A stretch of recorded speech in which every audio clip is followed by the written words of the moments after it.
ওয়ার্ল্ডে ইন্দ্র এবং আশুরার রিইনকার্নেশন মাদারা এবং হাশিরামার মধ্যে বেশ কয়েকবার যুদ্ধ দেখতে পাই এবং প্রতিবারই হাশিরামা মাদারাকে খুব বাজেভাবে হারিয়ে দেয় এবং সব শেষে তাদের ফাইনাল ব্যাটেলে হাশিরামাকে বাধ্য হতে হয় মাদারাকে মেরে ফেলতে। 俺はお前を殺したくない。それは俺をいつでも殺せるってことか。違う、俺たちは友だと。柱間まだまだ。俺すっごい術考えてきたぞ。この葉学連の里ってな。 কিন্তু মাদারা এখানে চালাকি করে কোনোভাবে সেখান থেকে বেঁচে যায়। মাদারা এখানে ইজানাগিকে ইউজ করেছিল। ইজানাগি উচিহাদের ফরবিডেন জুৎসু, যেটাতে কিনা একটা শারিঙ্গানকে স্যাক্রিফাইস করে তুমি রিয়ালিটিকে ম্যানিপুলেট করতে পারো। পুরো শিনোবি ওয়ার্ল্ডের কাছে কিন্তু এখন মাদারা মারা গেছে। এরপর শিনোবি ওয়ার্ল্ডে আরো বেশ কিছু দিনের জন্য শান্তি বজায় থাকে। হাশিরামা কোনোহার সাথে অন্যান্য ন্যাশনের শান্তি চুক্তি করে পুরো শিনোবি ওয়ার্ল্ডে পিস প্রতিষ্ঠা করে। কিন্তু মানুষ তো মানুষই। হাশিরামা মারা যাওয়ার পর তাদের মধ্যে এসব যুদ্ধ আবার শুরু হয়ে যায়। মারা যাওয়ার আগে হাশিরামা নাইটেল সহ সবগুলো বিস্টকে সবগুলো ন্যাশনের মধ্যে ভাগ করে দিয়েছিল যাতে পাওয়ার অফ ব্যালেন্স থাকে।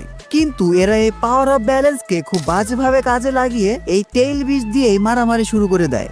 যাই হোক, কোনোহা ভিলেজের এবার সব দায়িত্ব এসে পড়ে হাশিরামার ভাই টোবিরামা সেনজুর উপর। টোবিরামা ছোটবেলা থেকে অনেক জিনিয়াস এবং ট্যালেন্টেড শিনোবি ছিল।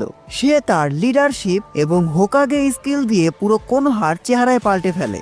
টোবিরামা ছিল প্রথম শিনোবি যে কিনা কোনোহা ভিলেজে নিনজা একাডেমি প্রতিষ্ঠা করে এবং উচিহা ক্ল্যানকে পুলিশ ফোর্সের দায়িত্ব দিয়ে দেয়। টোবিরামা হোকাগে হওয়ার পর খুব ভালোভাবে বুঝে গিয়েছিল যে শিনোবি ওয়ার্ল্ডের এসব যুদ্ধ বিবাদ এত সহজে শেষ হবে না, তাই এই লড়াইয়ে টিকে থাকতে হলে তাদেরকে নিজের ভিলেজকে অন্যান্য ভিলেজ থেকে সব দিক থেকে উন্নত করতে হবে। টোবিরামার এই চিন্তা আমার কাছে বেশ রিয়ালিস্টিক লেগেছিল।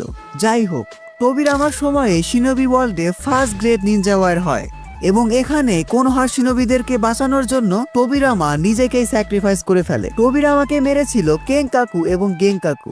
মারা যাওয়ার আগে টোবিরামা তার নিজের ফেভারিট স্টুডেন্ট হিরুজেন সারুতোবিকে হোকাগে বানিয়ে দেয় এবং হিরুজেন হয়ে যায় পুরো কোনোহা ভিলেজের থার্ড হোকাগে। তোমরা বলতে পারো সবচেয়ে ওর্স্ট হোকাগে। হিরুজেনকে শিনোবি প্রফেসর বলা হতো কারণ সে 5 চাকরা নেচারের সবগুলো মাস্টার করে ফেলেছিল এবং পুরো কোনোহা ভিলেজে এমন কোনো জুৎসু ছিল না যেটা কিনা সে মাস্টার করেনি। কিন্তু তার লিডারশিপ স্কিল ছিল খুবই খারাপ। হোকাগে হিসাবে সে এমন ডিসিশন নিয়েছিল যেটাতে কোনোহা ভিলেজ বেশ কিছু ইম্পর্টেন্ট শিনোবিদের হারিয়েছিল।